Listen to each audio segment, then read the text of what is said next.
Vandeham Shri Guru Shri Jata Parakamalam Shri Gurun Vaishnavamscha Shri Rupam Sagrajatam Sahagana Raghunathan Vidam Tam Sajivam Sadaitam Savadutam Parijana Sahitam Krishna Chaitanya Devam Shri Radha Krishna Padan Sahagana Lalita Shiva Shakan Vitamscha Namam Vishnu Padaya Krishna Prestaya Bhutale Shrimate Bhaktivedanta Swaminiti Namine Namaste Sarasvate Deve Gauravani Prachadine Nirvishesha Shunyavadi Paschatya Deshatarine. Hare Krishna, Krishna Krishna, Hare Hare, Hare Rama, Rama Rama, Hare Hare. Hare Krishna, Krishna Krishna, Hare Hare, Hare Rama, Rama Rama, Hare Hare. Hare Krishna, Krishna Krishna, Hare Hare, Hare Ram, Ram Ram, Hare Hare. So we'd like to welcome everyone tonight for part 2 of our question and answers sessions. Questions and answers are very much part of our culture. We see, for example, Parikshit Maharaj and Shukadev Goswami. We also see Prabhupada has a book called Perfect Questions, Perfect Answers. So if we answer according to the teachings of Srila Prabhupada, then our answers are perfect. So we simply have to be messengers on behalf of Srila Prabhupada and not concoctors. But simply repeat what Prabhupada has said.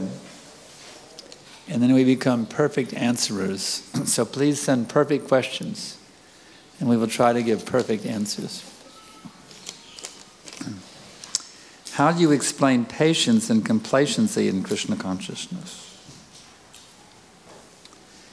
Patience means you wait.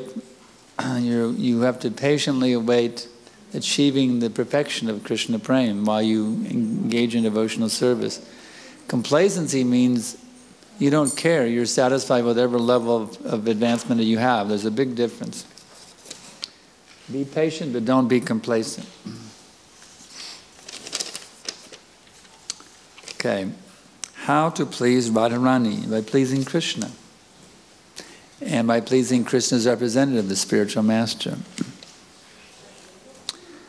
When I've spoken to non-devotees about the body always changing very second, and therefore the assumption is we get a new body after death, they say just because this current body changes doesn't prove we get another one, just as our current one changes. Well, of course, Krishna says that it does, but even scientifically, the law of inertia says it as well. If the thing is in motion, it tends to stay in motion. That's the law of physics.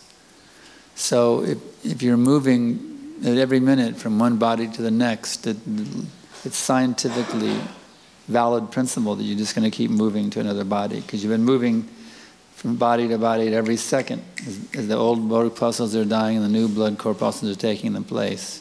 It's a scientifically valid principle, not just a scriptural principle, but a scientific principle, that what is in motion tends to stay in motion. So you've been moving body to body to body, so why would that all of a sudden stop?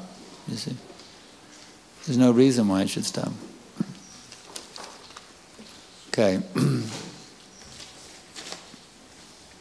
Next question, can you please explain the types of liberation and the example of each type of liberation achieved by some devotees or soul.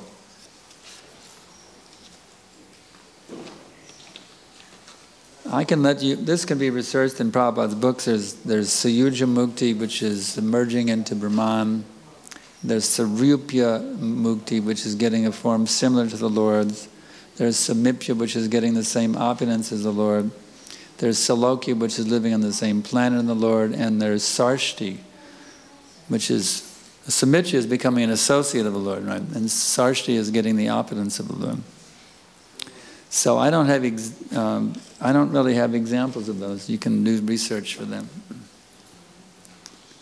I know that we're going to get the planet of the Lord. We're going to get to be an associate of the Lord by this process. That's what matters to me.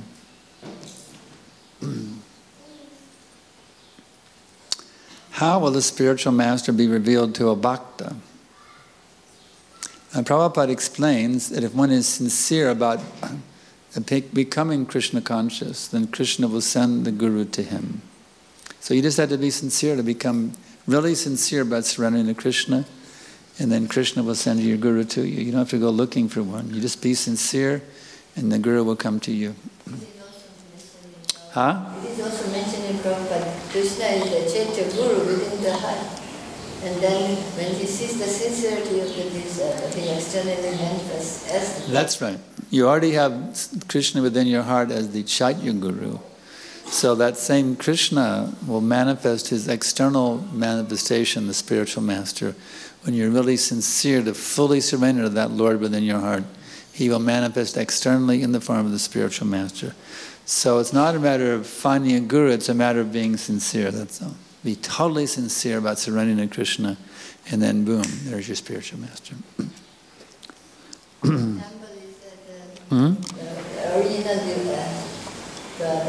former original devotees of Srila Prabhupada went to India to search for the gurus. Yeah, there's a nice example. Hare Prabhu has written a wonderful book, which I really recommend it. It's called The Hare Krishna Explosion, about the early days of ISKCON. It's really an exciting book. And he and a friend of his named Keith, who became Kirtanananda, they went to India looking for a guru, and they couldn't find one. And they came back to New York disappointed. Oh, we didn't find a guru. But they weren't ready for one. But then when they were ready, Prabhupada showed up in their neighborhood. And they understood this is our spiritual master. So we see many devotees divorcing and remarrying a few times. Is it authorized? These are not devotees of Krishna. These are devotees of their senses. Anyone who gets a divorce, they're violating the orders of Krishna. They're serving their senses instead of serving Krishna. How do we know that we are fully surrendered when and when not? Fully surrendered means that whatever my spiritual master asks me to do, I'll do it. That's it. If you do whatever your spiritual master, if you don't have a spiritual master, then you're not surrendered, because Krishna says you have to have a spiritual master. So when you have a spiritual master, you have to be willing to do whatever he tells you to do, and then you're fully surrendered. Otherwise, not.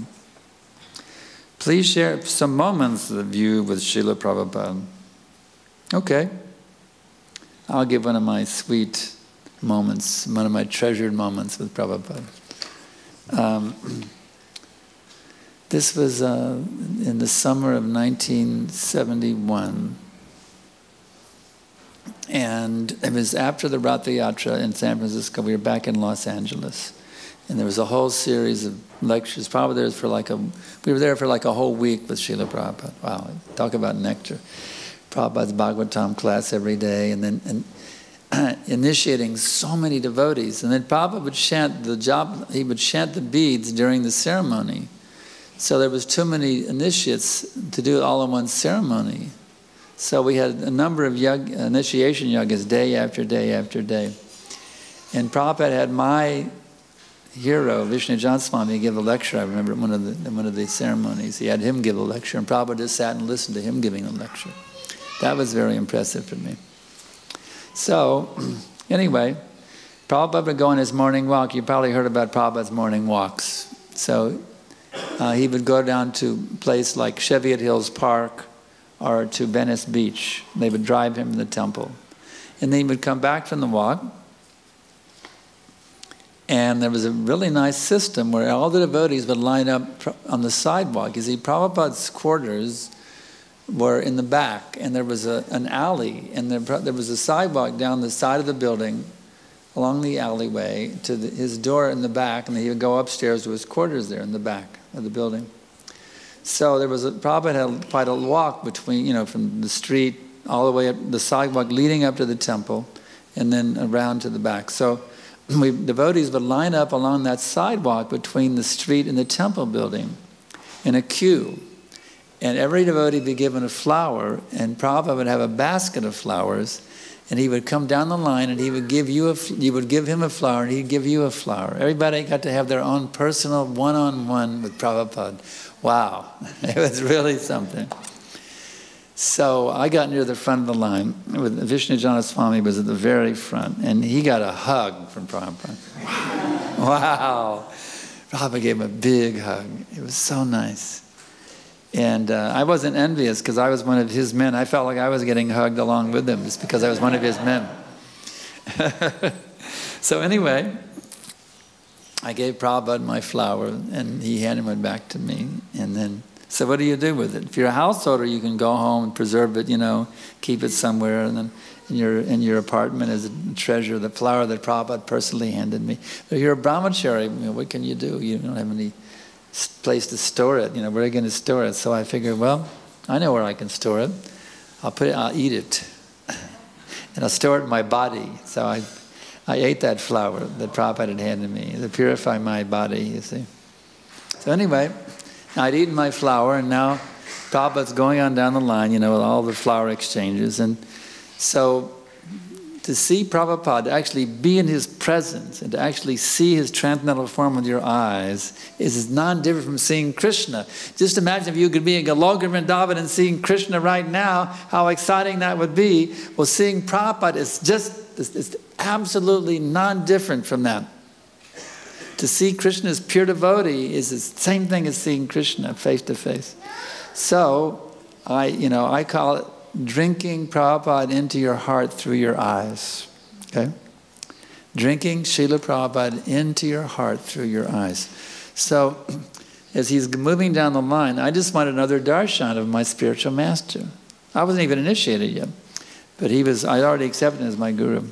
So I stood on the steps in front of the temple building, and Prabhupada's walking on. He's just finished giving out all the flowers. Now he's walking around to go to the back to his quarters, and he looks up and he sees me standing there on the steps. And he sees I'm not in line with the other devotees. So he was thinking, maybe he didn't get a flower yet. Prabhupada is so kind.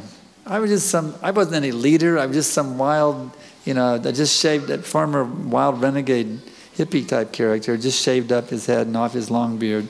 And here I am in, saffron brahmachari clothes and a shaved head, the big gleam in my eyes, looking at Prabhupada in bliss. And he looks up to me and he holds out a flower. Have you gotten a flower? Body language. Have you gotten a flower yet? I'm like this. He wanted to make sure I hadn't missed out on getting the flower. And I held up, actually I still hadn't eaten the flower yet, that's right. I still had it in my hand. I ate it later after that.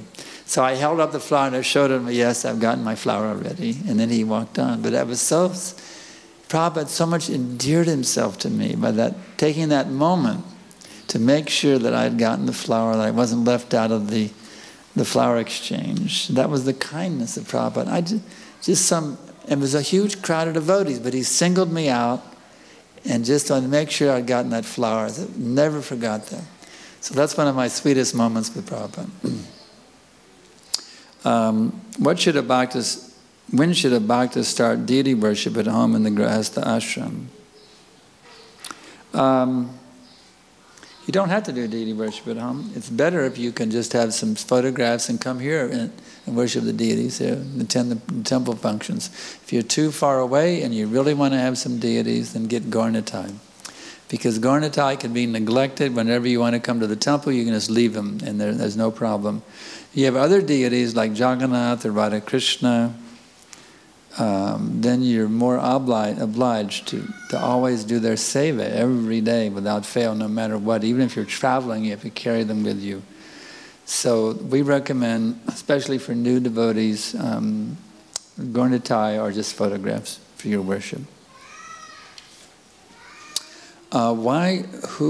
Where do desires come from? They come from your heart, because you are a desirer by nature.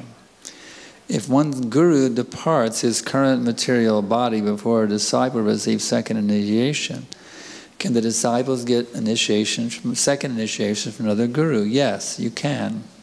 Simply have to approach the other spiritual master and get the recommendation from your local temple president. And then you can get your second initiation from one of the godbrothers of your spiritual master.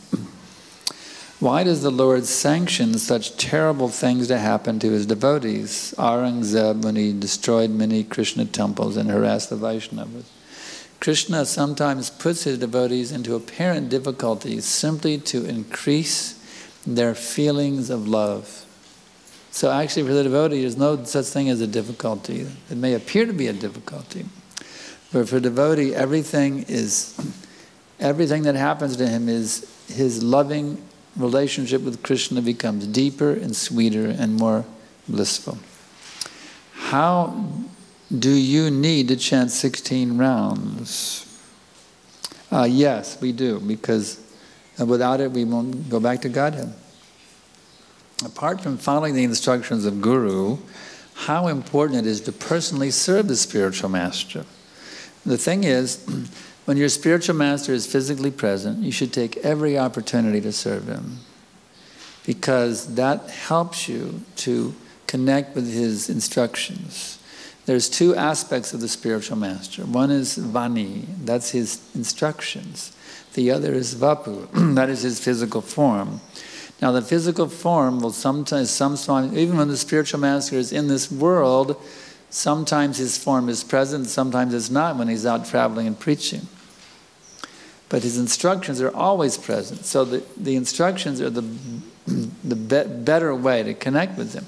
But because we're still neophytes, we should take the opportunity to associate with his physical presence and serve it, because that will help us to connect with his instructions. Apart from following the instructions of Guru, I just answered that one, okay. Can you please share an amazing memory of your association with Yashojana Swami? I answered that one last night. That one's come up again. Somebody wants another one? Well? A lot of questions. Huh? A lot of questions. A lot of questions. So I'll see if there's some time at the end, because we already answered them that last night. Okay. Can you please explain the significance of Srila Prabhupada's position? Prabhupada's the Founder-Acharya of ISKCON. Everything we do is based on his teachings. The gurus of ISKCON are only gurus if, by purely representing Srila Prabhupada. If they don't represent him, they're not bona fide spiritual masters. His word is law. His teachings are the authoritative thing.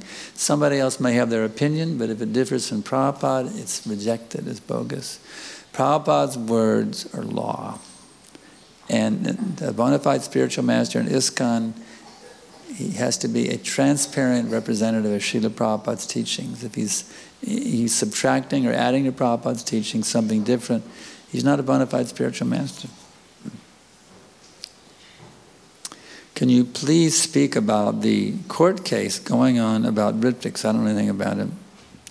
Although I do know they're trying to get I do know about in Bangalore, the Ritviks, through his forgery, they stole an ISKCON temple through forgery.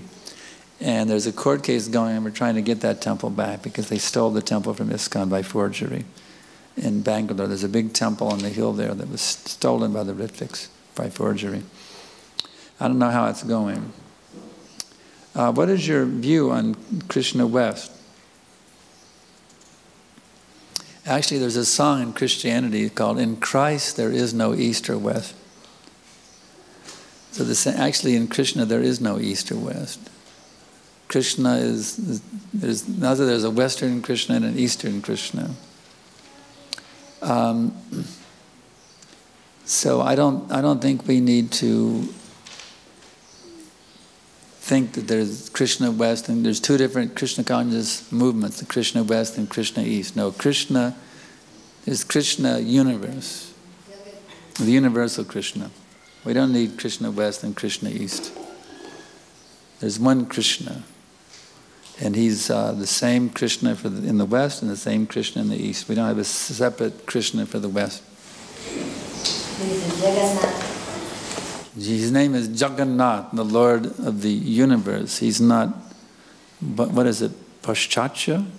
Paschatya, the Lord of the West. Okay, what is the fastest way to make advancement on the path of Krishna consciousness, to attain the ultimate goal, Krishna prema, and to realize one's sthaya bhav? As I said last night, the tripod. You see, take shelter of Guru, get initiated by Guru, and obey Guru. If you do those three things, you're solid, you're going to make very rapid advancement on the pathway. But sometimes they say, but Gurudev, that order is not my propensity. So you're making a mistake, Gurudev. You can't tell me to do that because it's not my propensity. You're trying to play the spiritual master, you see. You can't do that. You have to be obedient to your spiritual master. And that's how you become advanced in Krishna consciousness, not by telling your guru what he can order you to do and what he cannot order you to do. In your e-course, you have criticized Mahatma Gandhi, Nelson Mandela, and Martin Luther. I did? Oh, God, that sounds pretty controversial, doesn't it? I don't remember that. We keep saying that they have done nothing to change the world. Don't you think they had a role in fighting injustice and racism?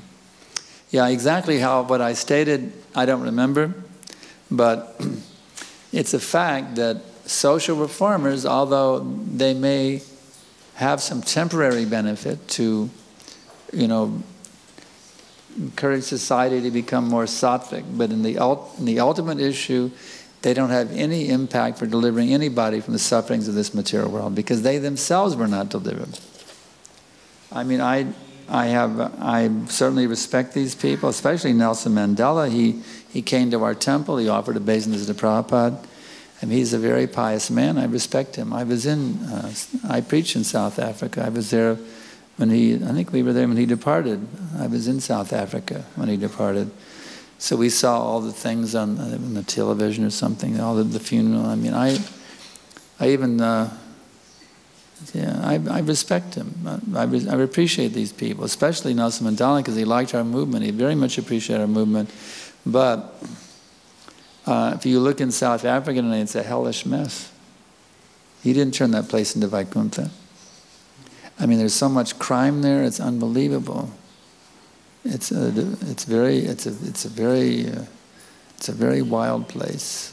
The highest welfare, if anybody does, if the highest welfare means that you can educate or you can deliver one from the cycle of birth, that's otherwise the welfare. Yeah.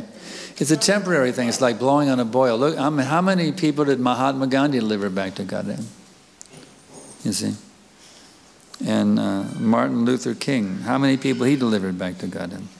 I mean, there was some, the blacks in America got so-called racial equality, but there's still, the racism they're still just as disturbed by racism now as they were before the Civil Rights Act was passed. This big racism agitation still going on in the U.S. It didn't change, in spite of all of their efforts, the Civil Rights Movement. I was a supporter of the Civil Rights Movement myself, back in the old days. I was an activist to a certain extent.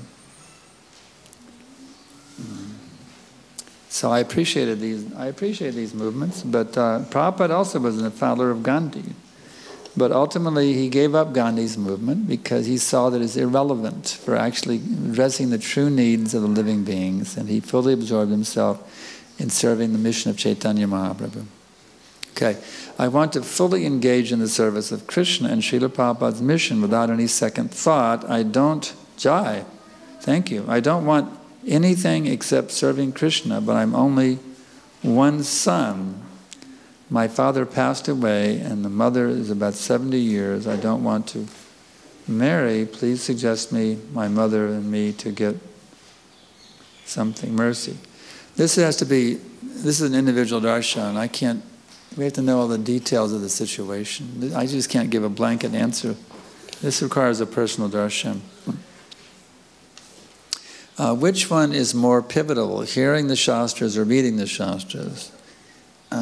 Hearing is actually the most important thing. But reading is also important. But the most important thing is hearing. That's why it's more important to attend the classes than it is to study on your own. Why common sense nowadays becomes so uncommon? Because people have become slaves of their senses. If there's any questions from our internet audience, so you can post it on the chat window.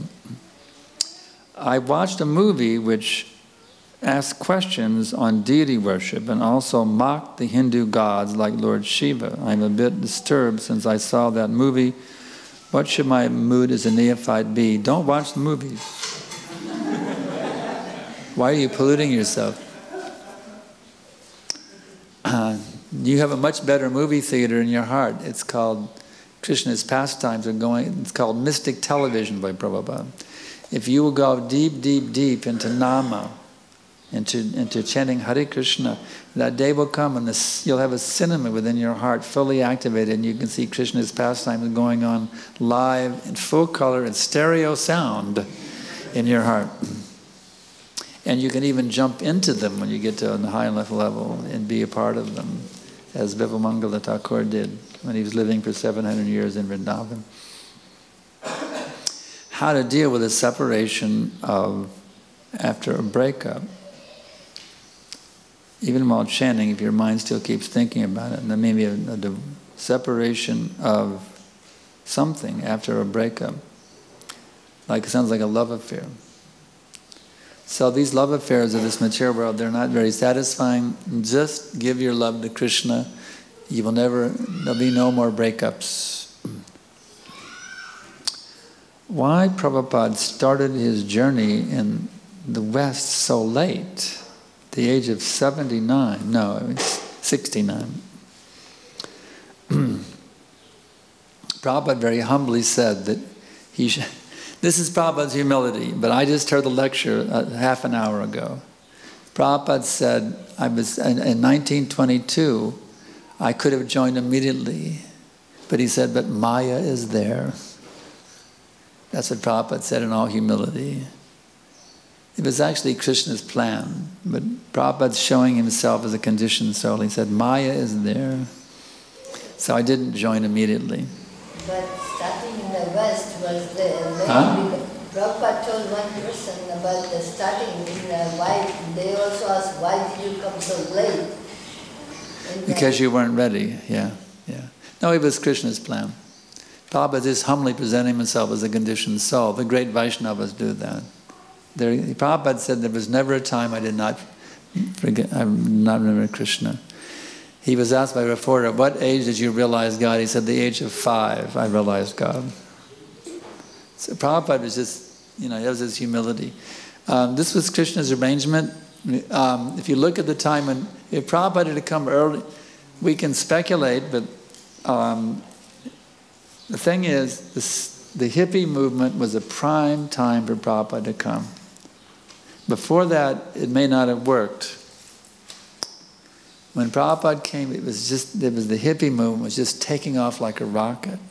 And you have all these young boys and girls who were rejecting, in fact, one of the popular songs of the hippies was, come mothers and fathers throughout the land, your sons and your daughters are beyond your command.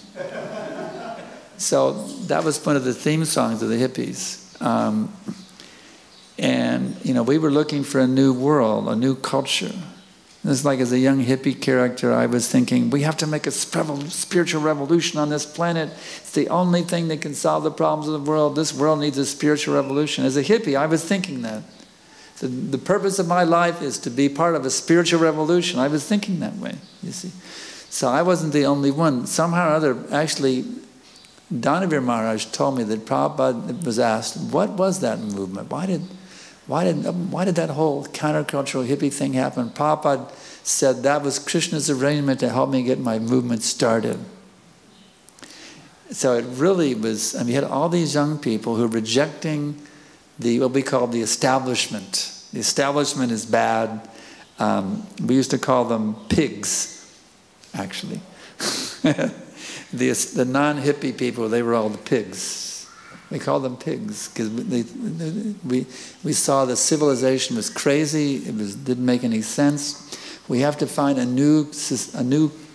has to be a new culture now. That somehow we can create a new culture based on love and peace and spiritual enlightenment. Many of us were thinking that way too.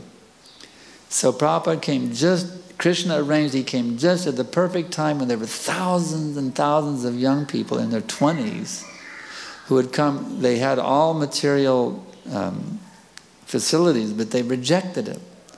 We don't need material facilities. We need some higher consciousness. So it was Krishna's arrangement when Prabhupada came at that time. Just the perfect time for him to come. Is it possible to conquer one's mind without getting initiated, Diksha? Well, you can conquer it enough to decide you need to get initiated.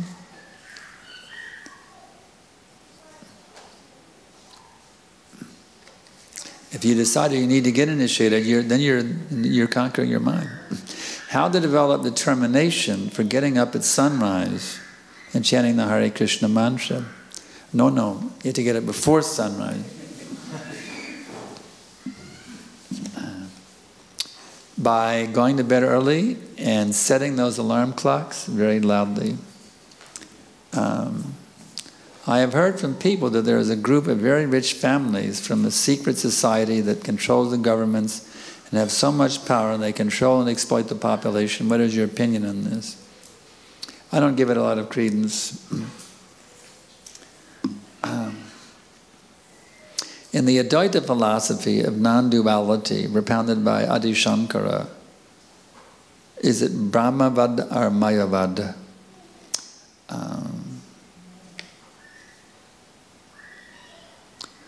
It's actually both. It facilitates both. Shankaracharya is considered the propounder of Mayavadi philosophy.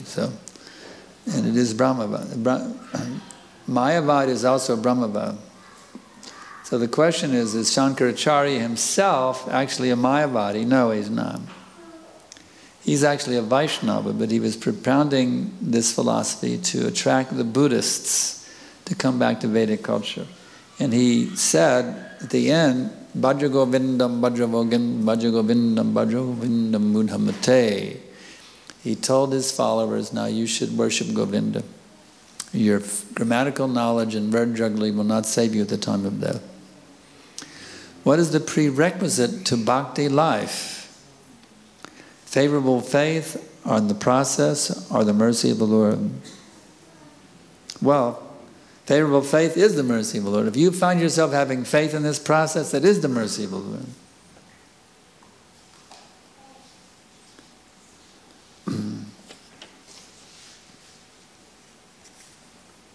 Apart from the Gita, which Upanishads are the key Upanishads per Gaudiya Vaishnava? Sri Ishopanishad is very, very important. That's why Prabhupada translated it.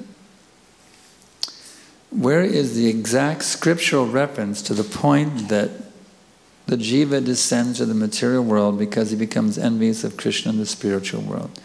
It's in the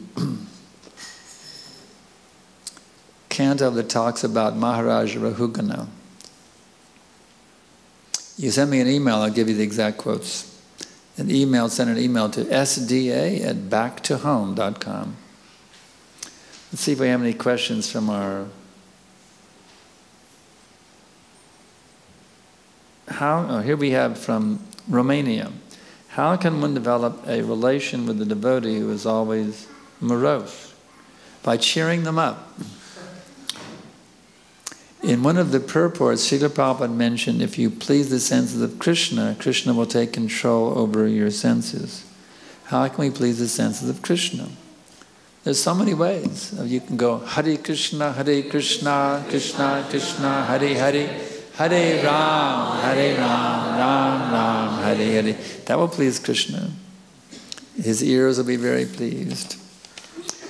And Krishna can also hear with his eyes, he can hear with any one of his senses. So you can actually please every one of Krishna's senses simply by even his tongue, just by chanting Hare Krishna, because his senses are all interchangeable. How do we get liberation from materialistic bondage when the world today is materialistic? By joining the Krishna consciousness movement. That's how. What is the role of emotions or sentiments in Krishna consciousness? They are all meant to be connected with Krishna. Is there any line that separates sentiments from sahajas? Yes. There are bona fide sentiments. Prabhupada, you can see things if one wants to make a show of sentiment, that's sahaja.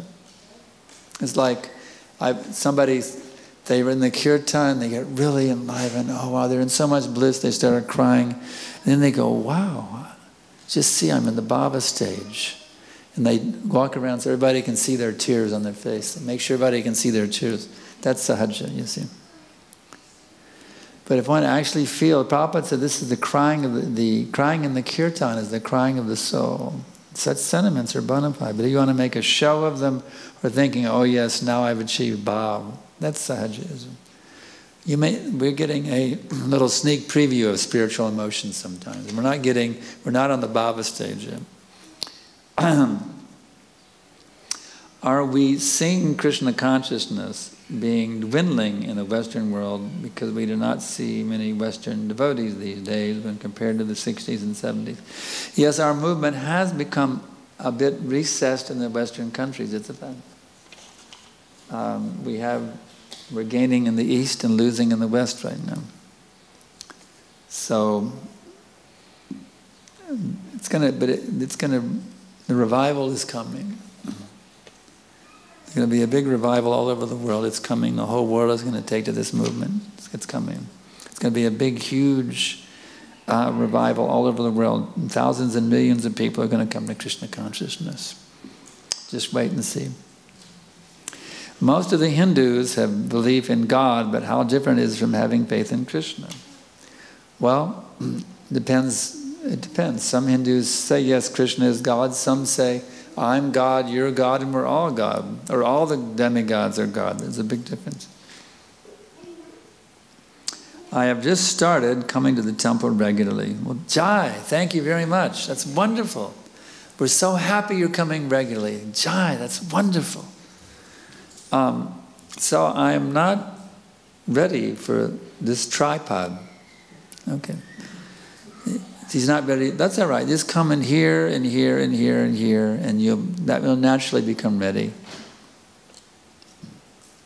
It'll happen naturally. Yeah, in the beginning you have to spend some time. You're really learning the philosophy, understanding, experiencing the holy name. And the tripod of shelter, diksha, and obedience will come in due course. Just keep coming and associating, taking advantage of this process. When I come to the temple, I appreciate this movement. And I like the lectures, but when I go to other societies, I like their teachings too. How do I justify which one is good and true? Well, we really have to get into particulars, because sometimes, this requires a personal darshan again, to discuss exactly what teachings you're talking about. Because there are certain teachings that you hear everywhere.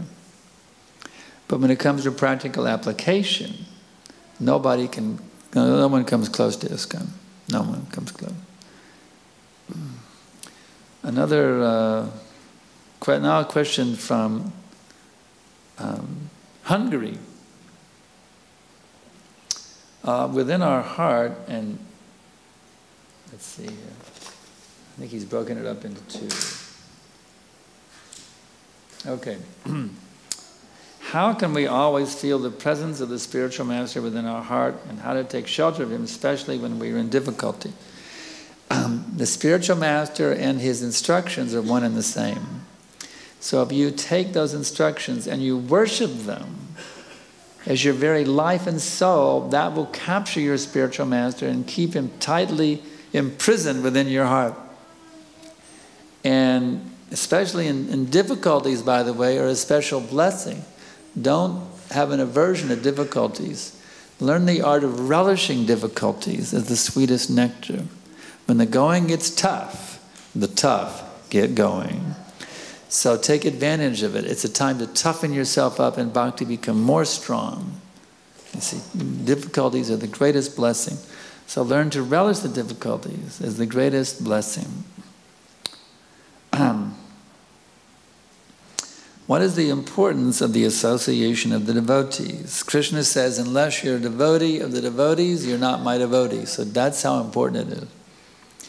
You said increase your love for Krishna, but my question is, how do I increase that?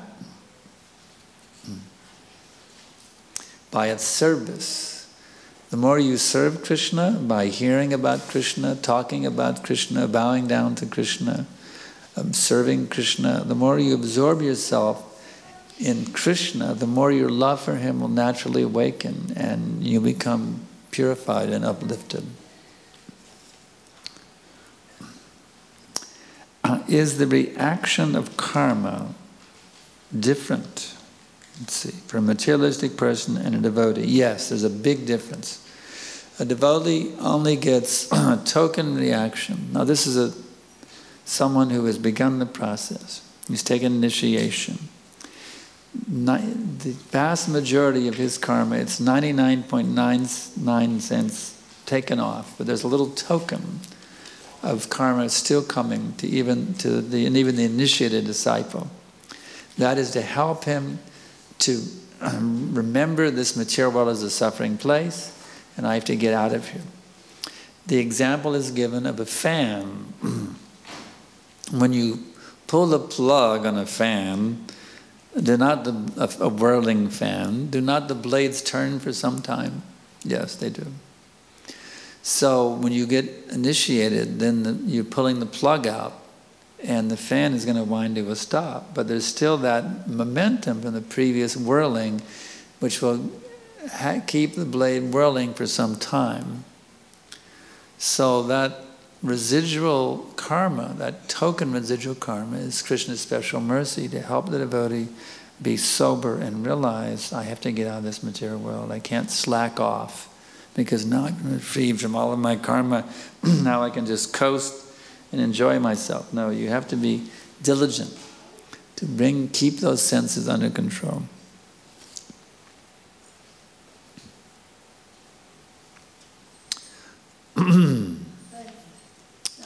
Yes? But we do accrue more karma also because we are not strict on following the Krishna Bhakti path. If one deviates from the instructions of the spiritual master, violates the principles, doesn't keep your vows, then you're plugging the fan back in again. So don't plug the fan back in. Always chant your rounds and always follow the regulated principles. What are your instructions to your disciples generally? Chant Hare Krishna and be happy.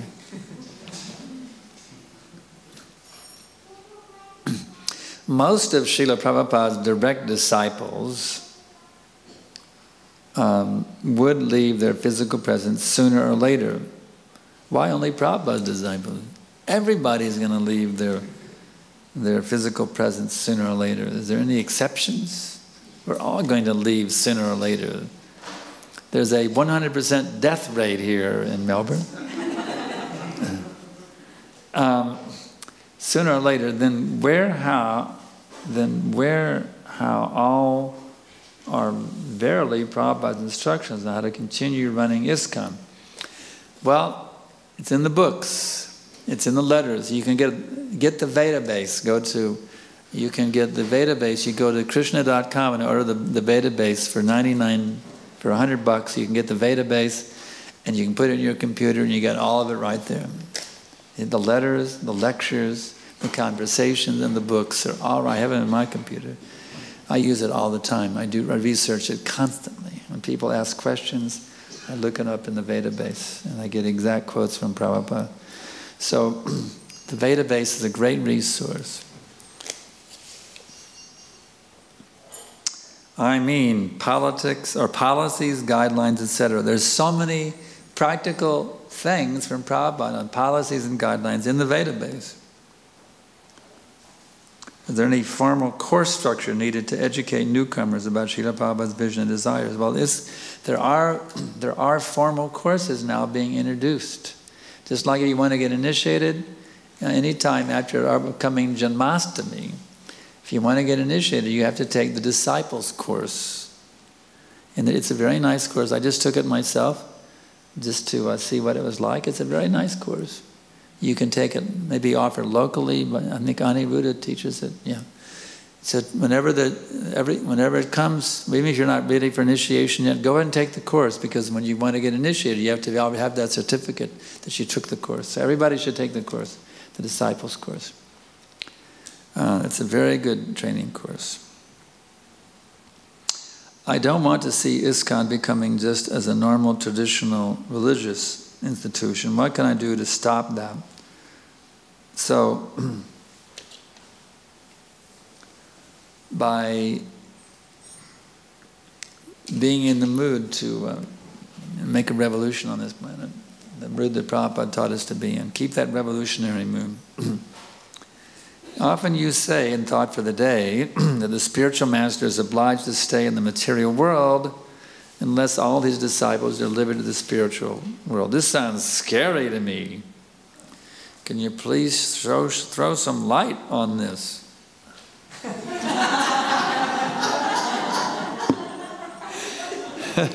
I'm taking my flashlight and shining it on the paper for those who are on the internet.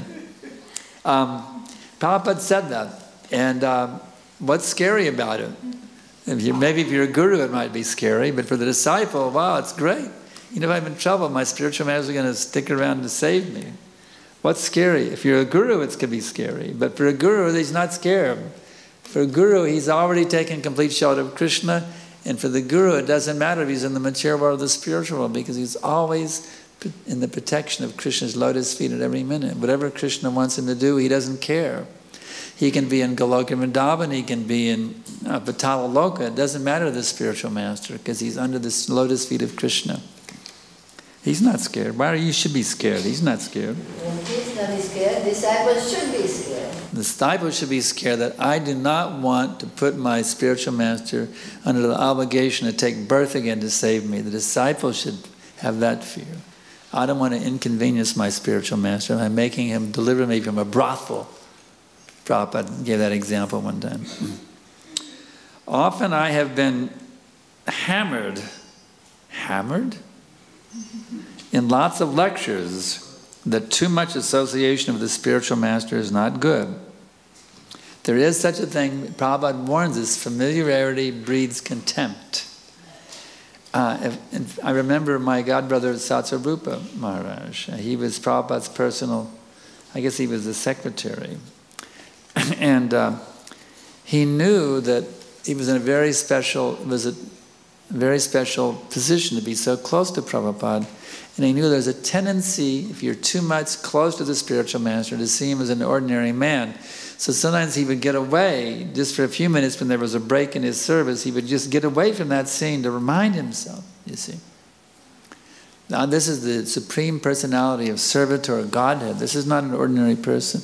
There is a tendency in too much physical association can make you forget. But if one is very, very careful to always remind oneself, I'm dealing with the Supreme Personality of Servitor, Godhead, and not an ordinary jiva soul, then there's no harm to have a lot of association. And it's very beneficial.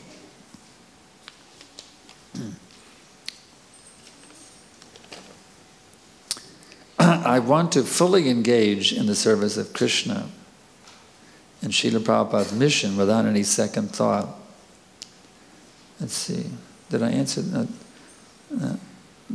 Except serving Krishna, but I'm only, oh, I already answered that one, okay. We say that there is no restriction in chanting the Maha Mantra. So why do we say that it's good to chant before sunrise? You can chant 24 hours a day, but I was just saying there's more potency before sunrise, that's all. There is no restriction, but you get more, you can use the modes of nature to your advantage to help you go deeper into Hare Krishna, Krishna Krishna, Hare Hare, Hare Rama, Rama Rama, Hare Hare. Why only this Hare Krishna mantra should be chanted? Can you please get Shastric reference? We never said you can only chant this. There's nowhere it says you can only chant this Hare Krishna mantra. We're chanting other mantras. Sri Krishna Chaitanya Prabhu Nityananda Shri Advaita Gadadhar Shri Vasadi Gaura Bhaktivinoda.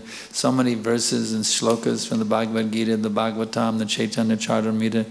We never say you can only chant Hare Krishna, but we especially chant Hare Krishna because it is Maha Mantra. It is the most potent mantra for delivering one from the influence of the age of Kali, as confirmed in the Kali Santarana Upanishad. I am able to stop eating meat and drinking, but I feel very hard to overcome this sex activity. And I very quickly get carried away with this. Yes, thank you for your honesty. A lot of people have trouble with lust, it's a fact. But try to understand what lust means. It means I'm identifying with this body, you see. I'm thinking I'm male, and look, there's a female over there, or I'm thinking I'm female, and look, oh, there's that male over there. This is bodily consciousness. You have to realize that's not you. You're not that material body. You're not male, you're not female, you're not that body. So as soon as you indulge in sexual escapades, even subtly, you're bringing yourself right back into the bodily concept. So don't do that. That's why we separate the men and the women here in the room, you see. So not you can think, let me snuggle close to that girl over there, maybe I can hold her hand or something. You know, we have separate side of the room, so to curb down that kind of tendency. So Vedic culture actually separates the men and the women, for the most part, because this tendency is there in us. It's a strong tendency to want to enjoy the opposite sex. Even Prabhupada said 50 years ago, of course this would be like about 90 years ago now, in Bengal, and even at night, the men and women would sleep in different parts of the house. The women would sleep in the inner quarters and the men in the outer quarters. Even at night they would sleep in separate rooms, you see. So this separation of the sexes is actually very healthy. Prabhupada calls it fire and fire and butter. Yeah, if the butter gets close to the fire, what happens? It melts. So women are like fire and men are like butter. So you keep the butter in a cool place in the fridge. You see, it's a very important principle. We don't want to be carried away by Kamadev. He's flying around with those little quiver of arrows, Cupid, shooting arrows in the heart. Don't fall prey to Cupid's arrows. It will mess up your Krishna consciousness. You have to have a Cupid-proof heart by going deep into Nama. Hare Krishna, Krishna Krishna, Hare Hare. Hare Ram, Ram Ram, Hare Hare. I sincerely want to come to the bhakti platform, but there is something that is making me not to progress. It's your attraction to the opposite sex. So try to understand that Krishna is more attractive than the opposite sex. And just try to follow it, give all your love to Krishna. You'll be satisfied. How can we serve Prabhupada without being a pure devotee? Serve him as an impure devotee and you become a pure devotee. You can offer a flower to him. The best thing is go out and distribute his books. Distribute Prabhupada's books is the best thing you can do. How can one materialistic person serve Prabhupada? I just told you. Okay, now the last question. Let's see if there's any more from the internet here. Huh? They can serve Prabhupada's mission in 4 different ways. 4 different ways to serve the mission, okay? Yeah. It's by intelligence, mind, words, intelligence, and life. Yeah, that's a very good point. You can give your whole life to Prabhupada, you see. That's the best thing. You can give your whole life to him, just like we have our brahmacharis and brahmacharinis. They are in the sannyasis. They've given their whole life to serve Prabhupada's mission. 24 hours a day. It's nothing but serving Prabhupada's mission. That's the best thing you can do. If you can't do that, then give your money. Because money is as dear as life in this material world. So you give as much money as you can. And if you don't have any money, maybe you have a friend who has some money. Convince him to give a donation for some project. You see, that's called intelligence. I don't have any money, I'm very poor, but I have a friend who's rich, so I'll convince him to give some money to the temple. You see. Or maybe you don't have any intelligence, you don't have any wealthy friends, well, at least give your words. Tell people that Krishna is the Supreme Personality of Godhead. So in this way, everybody can do some service. Okay, so let's see. Another question this is from Kashmir. How to help a devotee who is giving up his hope and enthusiasm in Krishna consciousness? Well, just be very kind to that devotee. Be very kind in encouraging him, telling him how wonderful it is, Krishna consciousness. Remind him that this is actually the only way you can find true happiness in this world is by awakening your Krishna consciousness. This material world is simply a place of misery, and the only way you can achieve true happiness is to come to the platform of Krishna consciousness, to tell him sometimes it's not easy. The neophyte devotee goes through difficult times. You just have to weather the storm and get to the destination. If you're sailing across the ocean and you hit a storm, are you just going to go ahead and drown and give up? Or are you going to fight it out and get that ship through the storm and achieve your destination? So, in this way. Okay. I feel very embarrassed to go on book distribution. Can I serve Prabhupada in other ways? The best thing to do is go out, embarrassed or not, do it, and you get over the embarrassment. That's the best thing. So much service they can do with the temple. Yeah, there's many other services you can do. That's a thing. But prasadam distribution is there. Do other things, but Prabhupada wants you. He said everyone should join the Sankirtan party as soon as possible. So Prabhupada will allow other things. You can do other things. You can set garlands, you can sweep the floor. There's so many things you can do, but if you really want to taste the sweetest nectar, go out with the devotees who are distributing books and learn how to do that. It's the sweet, absolutely the highest, sweetest nectar you can relish. Huh? Isn't it other services are also facilitating them? Or if you can't do that, then do service to help the book distributors. If you can't directly go out, just like, or do something to help them from behind, be a support person to help them. If you can't directly go, then try to support them in some way, to help them do that. That's another thing. In ISKCON, devotees, before taking initiation, they serve Prabhupada by offering prasadam to Srila Prabhupada, follow his instructions, and so on. Even after initiation, Guru Maharaj in our society will only give instructions which are spoken by Srila Prabhupada. Even Ritviks do the same. They follow Prabhupada, then why do we call them Ritviks? Okay. What's the difference between a Ritvik and an ISKCONer? It's a fact we're all agreeing that we should serve Prabhupada. The difference is this. Prabhupada said that after he departs, he will no longer personally initiate anyone, that his disciples will take up the role and they will become regular gurus. The Ritviks say, no, Prabhupada, everyone will become initiated as Prabhupada's disciple. But Prabhupada told us on October 18th, 1977, now I will no longer initiate. So they're saying, Prabhupada, we don't care if you said you're no longer initiating. We say that you are initiating, Srila Prabhupada. You see, they're defying his instructions. He said that after my departure, even before he departed, he said, now I will stop initiating. On October 18th, which is about like 2 weeks before he departed, he said, now, no more, I'm not initiating anymore, that's it, finished. And he said, now my disciples, they will take it up, you see. They will take up, they will become gurus. That was his order. The Ritviks say no. I had a debate on the internet with one of the head Ritvik. He's a fellow in the UK. His name is Krishna Desai. He was a member of our Bhaktivedanta Youth Forum at the Bhaktivedanta Manor. And he had a thing, he didn't want to respect anyone as an authority. He was a Gujarati boy. He refused to call his parents mother and father. He called them by their first name. He insisted on calling his parents by their first names. Even in America, I call them mom and dad. I never call them, Lauren and Carolyn. I wouldn't even dream of such a thing. But he insisted on calling his parents by their first name. This is the head guy.